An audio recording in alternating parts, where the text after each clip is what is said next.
Olá. Falar do tema qualidade no atendimento, como todo momento que nós falamos de qualidade, exige que nós façamos um anteparo, para que nós entendamos muito bem que atributos são esses de qualidade. Então vamos falar de características do mundo contemporâneo. O fenômeno da globalização e as novas regras de competição hoje são mandatórios. Como globalização, nós podemos falar o quê? Que é uma internacionalização do capital, onde a atuação, onde houver oportunidades, acontecerá. Não importa as origens. Se você é uma empresa americana, se você é uma empresa brasileira, onde houver oportunidade, você vai atuar. As regras do comércio modificadas recentemente, com todo esse processo, elas vêm vencendo barreiras de uma maneira muito vertiginosa, e inclusive no Brasil, isso vem acontecendo desde o governo Collor de uma maneira bem forte. A competição, ela é acirradíssima. Empresas competem com padrões globais de competência. Não basta que você possa hoje pensar no Brasil ou nos Estados Unidos ou no Japão. O que determina são padrões universais. As economias, elas estão entrelaçadas. Em 2009, por exemplo, nós vimos uma crise enorme de confiança e que gerou problemas no mundo inteiro em cascata. O que aconteceu? Surgiu nos Estados Unidos a partir de que alguns créditos podres ficaram acumulados nos bancos, onde pessoas na área imobiliária não conseguiram pagar suas casas, e aí isso começou a gerar a falência de alguns bancos, a falência da própria confiança existente no consumidor, e isso no mundo inteiro acabou gerando problemas e quebras. Uma outra questão importante no mundo atual, como característica, são produtos focados nas demandas dos clientes, onde o consumidor hoje, por uma série de circunstâncias, onde ele tem informação, onde ele pode escolher, ele determina que as empresas pensem nisso. Como é? Henry Ford, no início da sua empresa, da Ford, ele tinha uma frase que era muito interessante e que marca muito bem essa diferença existente de praticamente um século atrás para os dias de hoje. Ele dizia: posso entregar carros de qualquer cor, desde que sejam pretos. O consumidor hoje, ele já não quer isso. Se ele pretende carros verdes ou com painel assim, ou painel de uma cor rosa, uma cor azul, hoje você vê capacetes de motociclistas rosas para o mundo feminino, isso as empresas têm que estar preparadas. Na qualidade dos produtos e processos, isso é um outro ponto extremamente delicado. As empresas têm que se preparar para terem produtos focados nos clientes, mas os processos têm que estar muito bem otimizados, muito bem flexibilizados, para que se possa atender às novas exigências. Os processos precisam ter rapidez, agilidade de adaptação. Se você precisa produzir um determinado produto, você produz o necessário e aí troca suas ferramentas e vai produzir alguma outra coisa diferenciada. O colaborador proativo. Isso é uma outra situação bem distinta em relação ao que era no início do século XX. Taylor, que era o guru de Henry Ford, ele estabeleceu um sistema de produção seriada onde o colaborador, o trabalhador, ele sabia muito bem aquilo que ele tinha que produzir. Um pedaço do processo, na verdade. Então, isso muito bem colocado na crítica do filme Tempos Modernos, do Charles Chaplin, onde você conhecia uma pequena parte, onde você era muito robotizada, incluindo a geração do termo mão de obra. O termo mão de obra queria dizer, na essência, o seguinte: você estava ali para trabalhar com as mãos, não com o cérebro. No entanto, o colaborador hoje atual, o colaborador proativo, dele se exige que ele pense. Ele precisa ter um perfil onde ele conheça o seu processo, a sua atividade, mas que ele possa entender o todo, entender o que os demais colaboradores fazem, até porque é uma sequência de atividades e que ele vai ter que entregar a qualidade 100% ao parceiro seguinte de produção. Uma outra questão importante é o novo perfil dos consumidores. À medida em que você tem uma aceleração da economia, uma aceleração da comunicação mundial, o consumidor ele hoje consegue localizar o que ele quer em qualquer lugar do mundo. A concorrência o ajuda de uma maneira brutal. Por quê? Porque ela sabe que se não entregar aquilo que o consumidor quer, se ela não conseguir entender muito bem, fazer a leitura do que esses consumidores desejam, ele vai buscar em outro lugar. Então, o consumidor ele é parte integrante desse processo de aceleração da competição. A comunicação nesse aspecto é fundamental. Hoje você tem informação do mundo inteiro, a qualquer momento, pela internet, por várias maneiras, de uma maneira muito acelerada. O acesso a produtores e revendedores globais é alguma coisa que hoje você entra num site qualquer e então você vai buscar isso em todo mundo. É parte ativa no momento da competição, essa aceleração da economia e essa oferta de escolha, né? Então, o consumidor, poder de escolha, e eles são aceleradíssimos com relação a exigir do cliente, exigir das empresas, que lhes deem 100% daquilo que ele deseja. Os consumidores, hoje, nós os chamamos de consumidores do conhecimento. Eles têm toda a informação que precisam para as suas escolhas. Outro aspecto importante são os CDCs, o Código de Defesa do Consumidor.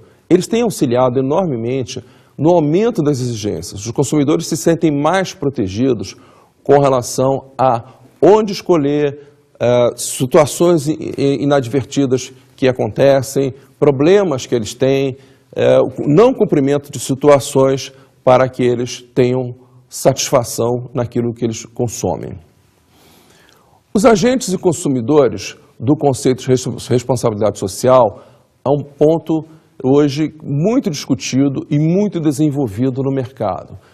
Eles deixam de comprar produtos não conformes.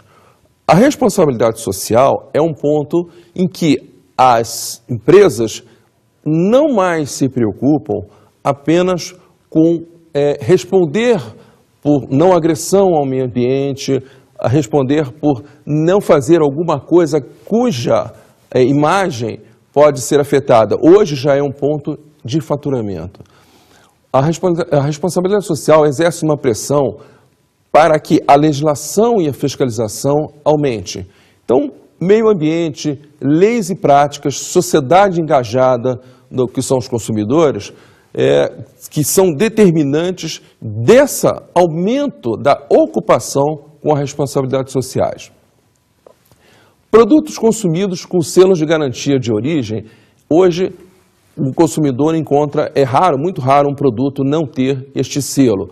Madeira que você consome tem que ter um selo para que ela seja plenamente consumida sem nenhum risco, nem para quem consome e muito menos para a empresa. Como características do mercado, o ambiente de volatilidade e mudanças intensas é alguma coisa hoje que mexe com a cabeça das pessoas. Quando a gente chama de volatilidade, o que a gente quer dizer? Isso é um termo emprestado pela química, onde você pega, por exemplo, uma garrafa de champanhe, você abre, o gás sai. Quanto mais rápido esse gás sair, mais volátil é aquele produto. Então, hoje nós temos um mundo volátil, ele se expande rápido. As mudanças são intensas, elas acontecem o tempo inteiro. Então, o que a gente fala os 3 Is das mudanças. Elas são imprevisíveis, incontroláveis e incessantes. O que nós queremos dizer com cada I das mudanças? Por imprevisíveis, nós pretendemos colocar que não dá para prever o que vai nos acontecer. Como será o automóvel do ano 2050? Por incontroláveis, que não, por mais que nós queiramos, não vamos conseguir segurar esse processo das mudanças. E incessantes, porque elas acontecem intermitentemente. O sucesso de ontem não garante o sucesso de amanhã. Neste processo de mudanças vertiginoso, é preciso que organizações e profissionais gostem e pratiquem o processo de mudança. Algumas empresas, como a Varig, outrora uma empresa de sucesso, uma empresa grande, por alguma razão ficou nesse tempo. É preciso investir para que este processo de mudança ocorra e que ela continue a manter o seu nível de competitividade. Uma outra característica que são as inovações de produtos. Isso é uma necessidade imperiosa. Os produtos precisam estar o tempo inteiro antenados com o mercado. O que significa isso? É preciso que as empresas tenham a capacidade de ler necessidades presentes e futuras desse mercado. O que ele quer para que comecem ao processo de rejuvenescimento, para que não parem no tempo e fiquem e percam as situações que outrora obtiveram nesse mercado. É famoso um caso de uma montadora que já teve sua liderança bem marcante no mercado e que passou um longo tempo sem que renovasse seus produtos. Acabou sendo ultrapassado por uma outra e teve que fazer esse processo de mudança de uma maneira muito mais intensa. A necessidade de antecipação é uma questão que o tempo inteiro é preciso se fazer. Quem larga na frente ocupa espaços antes daqueles que largaram atrás. É como se pudéssemos imaginar uma corrida de Fórmula 1, que quem sai na pole position, quem sai na primeira posição, vai ocupar espaços da pista antes do que outros o façam. Então, vai ter um ganho de faturamento adiante dos demais concorrentes. A necessidade em ter o foco do cliente. Reparem que eu me refiro a foco do cliente e não foco no cliente. O que seria um, o que seria outro? O foco no cliente, você está observando o cliente, você está do lado de fora, vendo como ele se comporta, mas do lado de fora. O foco do cliente já é diferente, já exige que você pratique a empatia, que é você se colocar no lugar do cliente e pensando como ele. É praticamente se tornar o cliente para que você o entenda integralmente em toda a extensão de que ele necessita para que você forneça com sucesso o que foi contratado. É preciso desenvolver uma parceria ganha-ganha-ganha no atendimento de excelência. Esta parceria ganha-ganha-ganha significa que o cliente ganha, o seu colaborador interno, o seu cliente interno ganha e você como empresa, como fornecedor ganha. Isso não é alguma coisa muito fácil, mas que é importante. Por quê? O cliente irá ganhar na medida em que tem assegurado aquilo que contratou com a sua empresa, que é a fornecedora. Você como empresa fornecedora ganha porque poderá estabelecer o seu faturamento com o seu produto. E o seu cliente interno ganhará na medida em que poderá ter mais felicidade, mais orgulho do seu trabalho e mais capacidade de produzir. Então, aí sim ele terá total condições de atender o cliente externo quando ele fizer a interface. A competitividade, como base de sustentação no mercado, é uma lei. Sem competitividade, você não terá condição para estabelecer as competências necessárias para manter-se no mercado. A primeira delas, definir o perfil de seus clientes. O foco, qual é o seu foco de atuação? Nesse ponto, algo que não se está falando de você comprar uma bola de cristal, nem conseguir adivinhar as coisas. É preciso estudo, é preciso que você tenha condição de olhar para o mercado, ter as informações para que você entenda claramente qual é o perfil dos seus clientes. Com isso, você terá a total facilidade de entender e atender essas necessidades sob medida. Que nesse ponto, quando nós falamos sob medida, é preciso que tenham cuidado de que soluções muitas vezes de sucesso utilizadas com outros clientes não lhe servirão neste momento, pelo menos na íntegra. Executar essa leitura das tendências do mercado, então como é preciso se reforçar, não exige que você se mostre um adivinho. É preciso que você veja oportunidades, ameaças e as tendências do mercado. O que seria isso? Oportunidades são aquelas chances que o mercado lhe oferece para que você forneça os seus produtos e com eles você cresça em termos de fatias de mercado que você ocupe, em termos do seu faturamento, enfim, do sucesso e da sua imagem corporativa perante esse mercado. Já as ameaças são justamente o contrário. É o que o mercado está lhe ameaçando no sentido da sua preservação. Então, às vezes é um concorrente novo que entra, é uma tecnologia recente que você não domina. Isso são ameaças que existem no mercado. As tendências são tendências que o futuro vai lhe trazer. E como ler o futuro? Se nós estamos no Brasil e temos acesso à Europa, a Japão, localidades países onde você tem definição de uma série de situações que vão, mais hora menos hora, chegar aqui, pode ser uma boa prática você olhar o que está acontecendo lá para que um dia você vá usar ferramentas, você vai poder usar novos produtos, desenvolver novos expertises para que você utilize aqui. O ciclo do PDCA é uma ferramenta muito interessante quando você tem que, a partir de uma detecção de uma necessidade de melhoria, você possa desenvolver-se internamente em termos de melhorar seu processo, de melhorar sua competência, para que você possa atender isso aí. O PDCA gira no sentido horário, quando você vai passar por um estado de qualidade 1 para um outro estado de qualidade 2. Nele, P significa planejamento. A primeira coisa que você precisa fazer, ou sua empresa, é que você saiba muito bem o que não está dando certo, o que você precisa melhorar, o que você precisa fazer. Planejou, chegou a hora do do, que é fazer. Essa parte é onde você vai executar todo o seu planejamento.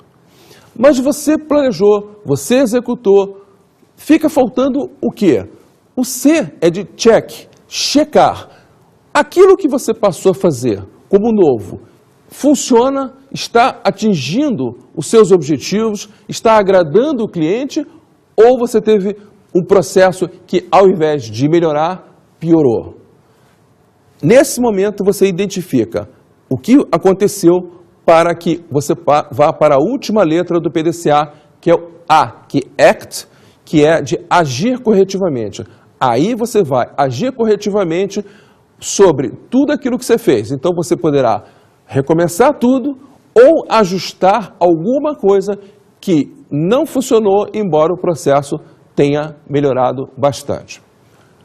Mas veja que a ferramenta do PDCA, ela é uma ferramenta de melhoria, onde o planejamento é fundamental.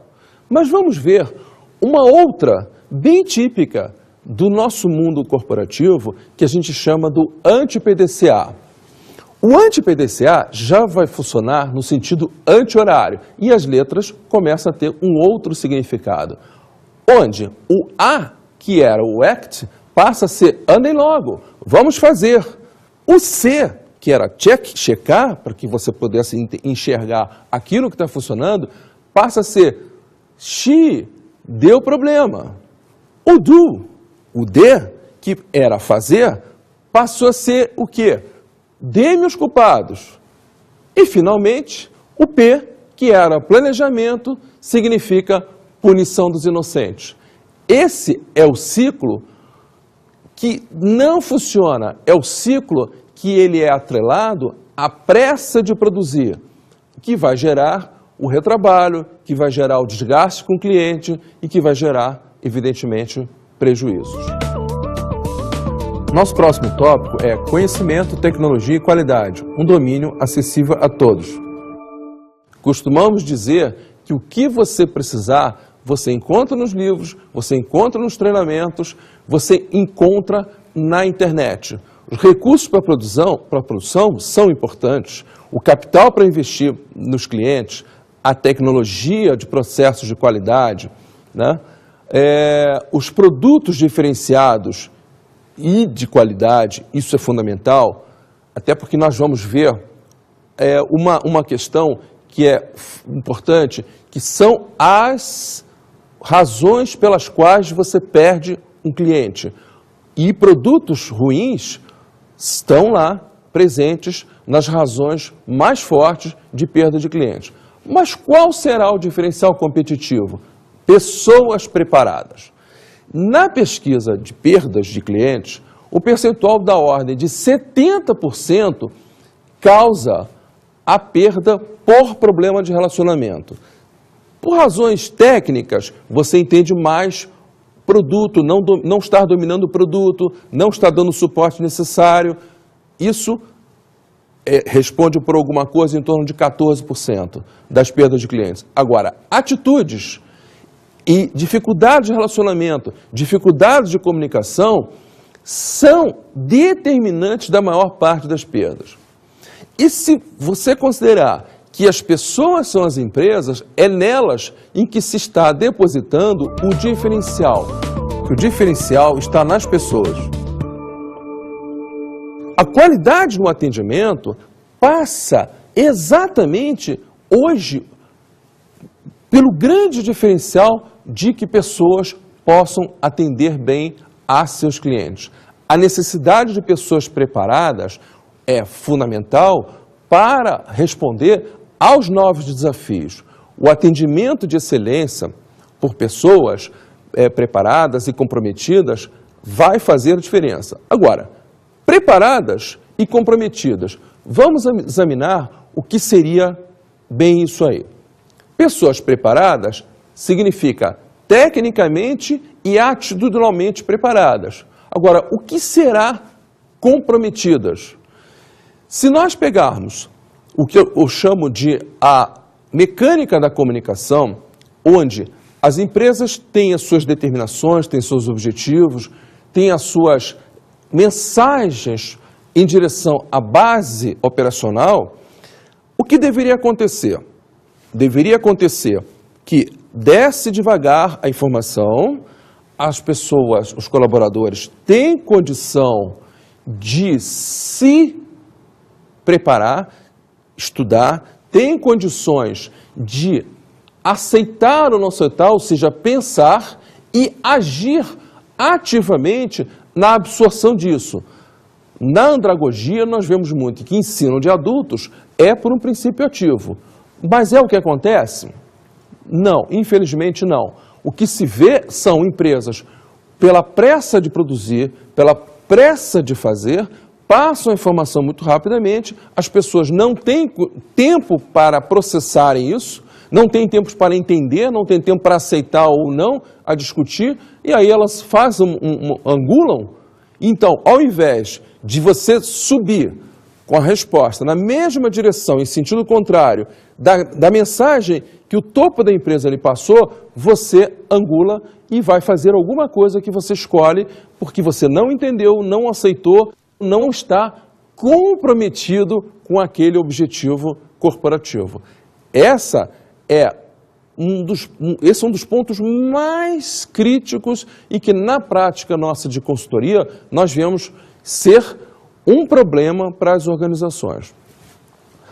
O foco do cliente é um ponto importante para esses profissionais, assim como é para as empresas. É preciso que elas pensem como suas empresas, elas pensem como seus clientes, para que elas possam entregar 100% aquilo que eles querem, aquilo que eles têm como expectativa e necessidade.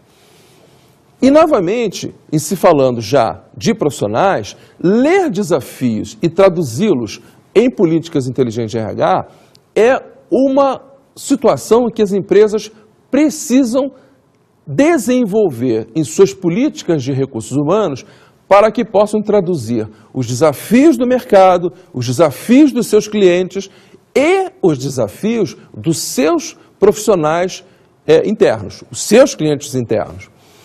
E quando eu falo de políticas inteligentes de recursos humanos, vou dar um exemplo. Remuneração. Plano de cargos e salários, ele organiza cargos e organiza salários. Dentro das teorias de administração de salários, de administração de remuneração, a gente chama isso de ações higiênicas. Ou seja, se tiver tudo funcionando bem, nós não vamos ter problemas de desmotivação, de irritação de cliente interno, mas o caráter motivacional já não é tão forte, ele é de curta duração. No entanto, na remuneração por resultados, onde você vai fazer o pagamento em função daquilo que efetivamente o teu cliente interno, o teu funcionário atingiu a partir de determinados objetivos traçados, essa sim é uma política inteligente, porque ela está atrelada àquilo que o cliente necessita. Outro ponto extremamente delicado é quando nós falamos da liderança. Líderes estão ali para exercerem a percepção com acuidade daquilo que é necessário. Se estamos falando de mercado, eles precisam, primeiro de todo mundo, primeiro do que suas equipes, perceberem como é esse mercado. Agora, se nós vamos falar da ação deles sobre as suas próprias equipes, aí ele passa a ter um papel fundamental na formação, na motivação, ou pelo menos na criação de um ambiente de motivação, para que as pessoas consigam desenvolver toda a sua plenitude de capacidade produtiva. E o primeiro ponto, muito delicado, é a comunicação. Mais uma vez falamos ainda há pouco da questão da comunicação organizacional, no sentido de topo dela até a base da empresa. Agora estamos falando da comunicação mais interpessoal, a comunicação de líderes com relação às suas pessoas. Fazemos uma brincadeira em que o Pai Eterno nos deu 2 ouvidos e uma boca. E assim mesmo nós falamos muito mais do que ouvimos. Pretendemos sempre passar nossas mensagens, passar nossas ideias antes de ouvi-las. Líderes precisam trabalhar isto em 2 vias. O que seria 2 vias? Falar e ouvir, ou como eu gosto mais de priorizar, ouvir e falar. Treinar isso. Porque na medida em que você ouve, você está passando a mensagem. Você é importante para mim. Aquilo que você tem a transmitir tem validade para mim. E além do que, você também estará considerando como líder que as diferenças de cada pessoa serão incorporadas à qualificação das suas equipes. É preciso que eles possam cuidar das necessidades e expectativas das suas equipes. Agora, percebam, pior do que não saber necessidades e expectativas é sabê-las, mas não cuidar dessas expectativas. E cuidar das expectativas exige tempo. Aí entra uma questão que eu chamo do paradoxo das organizações atuais. Toda vez que se pergunta qual é o principal recurso de produção das organizações, o que todos respondem. Sem pestanejar, sem ter baixa frequência, pessoas são o principal fator de produção. Mas, no entanto, a pergunta seguinte: quanto tempo você dedica às pessoas? Quanto tempo você dedica a ouvir pessoas? A entender por que as pessoas não estão bem naquele dia de trabalho? Por que não estarem conseguindo dominar uma determinada técnica? A resposta é sempre baixa. E por quê?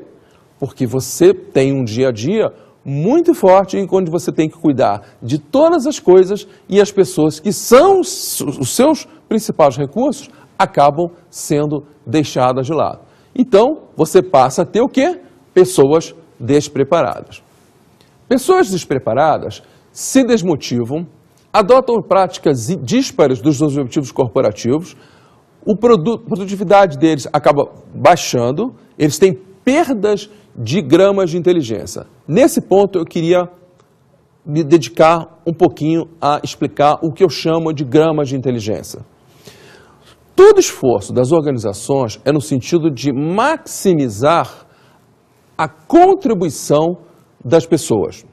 Voltando, inclusive, lá atrás em Taylor, no início da produção seriada da Ford, quando se dividia o trabalho em pequenas partes, essas gramas de inteligência tinham uma importância muito menor, até porque o mercado, o mundo era muito menos complexo. Hoje, o que nós dizemos é fundamental cada grama de inteligência ser aproveitada para que, em equipe, as pessoas possam contribuir mais fortemente, produzindo uma interação suficiente para que os resultados possam alcançar as metas desejadas. No entanto, para que você possa trabalhar a qualidade dessas equipes, onde pessoas precisam ser ouvidas, precisam ter suas diferenças consideradas, suas opiniões incorporadas, onde haja uma interatividade, há que se pensar a necessidade de repensar acordos e a preparação dos colaboradores. E o que seria repensar os acordos? O ponto fundamental é a relação do poder existente nas empresas. Para que você ouça, para que você considere essas diferenças, o poder precisa se trabalhar, e quando eu falo poder, eu estou falando da liderança, no sentido de permitir a emergência de opiniões diferentes em que eles têm. É preciso que se dê oportunidade de fala aos componentes das suas equipes. É óbvio que também as pessoas precisam ser preparadas, os colaboradores, os liderados, para que possam poder falar os seus pontos de vista de uma maneira educada, em que você não vá confrontar com o poder dominante. Esta é uma relação sempre delicada, mas que precisa ser bem trabalhada. Então, empresas com excelência de atendimento, elas têm pessoas preparadas e comprometidas, capacitadas e absolutamente alinhadas. O comprometimento é total. Eu sei o que eu preciso fazer, quero fazer e vou fazer. Isso é um ponto fundamental para os resultados.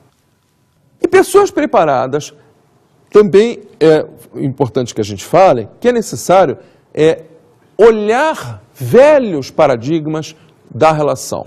O que seria isso em termos do nosso trabalho de qualificação do atendimento? Paradigma é sinônimo de padrão. É uma palavra que se originou no mundo da qualidade, mas que hoje é importante a gente mantê-la porque ela diz mais. Paradigma é alguma coisa que em si não é ruim que você os tenha. Fazer as atividades de um determinado jeito, de um determinado padrão, desde que você, por exemplo, saia de casa, vá para o trabalho, você tenha uma rotina, isso não é ruim em si. O problema é quando você só faz daquele jeito, só faz daquela maneira. Então, voltando um pouquinho à questão das teorias administrativas, lá atrás você tinha a teoria X e a teoria Y, onde a teoria X ela determinava o quê? Que pessoas são necessariamente carentes de mando, de autoridade. Elas não são autogerenciáveis. Enquanto a Y é justamente o contrário. Pessoas são autogerenciáveis, elas têm vontade de fazer. Então, no mundo que a gente vive hoje, onde não dá mais para que a liderança possa o tempo inteiro estar tomando conta de seus funcionários, aquela célebre imagem, recorrendo novamente a Charlie Chaplin, da televisão na mesa do chefe, enquanto ele está vendo se o funcionário está trabalhando, se está fumando ou se qualquer outra coisa. É preciso que isso seja largado, porque a própria liderança tem atividades muito mais nobres, muito mais complexas para que os resultados sejam alcançados. Então, pessoas têm que ter o domínio dos processos e não o domínio parcelado desses processos. Integrar as inteligências, tá, em termos desse mercado difícil e volátil, é fundamental, muitas vezes, para que você se mantenha competitiva no mercado e até se mantenha no próprio mercado. Algumas empresas saíram justamente por estar fazendo o trabalho ao oposto, né? Podemos citar até a liderança suportadora, que hoje está muito em voga. O que seria a liderança suportadora? O nome praticamente já diz, ele já dá uma ideia do que seja. O líder invertendo a base da pirâmide, onde a tradicional é você ter o líder em cima e a base operacional embaixo. Inverte. O líder está ali para dar suporte a que a sua equipe consiga, de uma maneira até independente, fazer o que tem que fazer. Se ele não está, a equipe faz da mesma maneira. Por um outro ângulo, a mesma ideia falando do empowerment. O empowerment não há uma tradução direta no português, ele é um conjunto de ações. Empowerment, primeiro você tem que, o máximo que a gente pode chegar é que é uma energização. O que seria essa energização? Você tem que capacitar, dar autoridade para que a pessoa faça. Neste ponto, eu vivi uma experiência interessante numa multinacional, onde nós fomos contratados para fazer um trabalho de mudança de paradigmas. A empresa vinha de uma situação em que tinha uma liderança autocrática, muito centralizadora, migrando para uma outra em que a participação era o ponto central. Eles pretendiam praticar o empowerment, delegando para as pontas uma série de situações que eram decididas na sua sede. No entanto, para nossa surpresa, algumas pessoas, alguns colaboradores, acabaram até se desligando da empresa porque não estavam preparados para raciocinar em uma série de coisas. Isso nos chamou muita atenção e nos leva à conclusão de que processo de empowerment é preciso preparar tanto a empresa, o poder, quanto os colaboradores para que eles tenham sucesso e alcancem os resultados pretendidos. Peter Drucker tinha uma frase muito interessante para que nós possamos pensar esse papel de pessoas preparadas. Pessoas são admitidas por razões técnicas e demitidas por razões comportamentais. Isso é extremamente interessante de ser pensado, porque não é só uma função das organizações prepará-las, mas o autodesenvolvimento é fundamental no mundo que nós vivemos.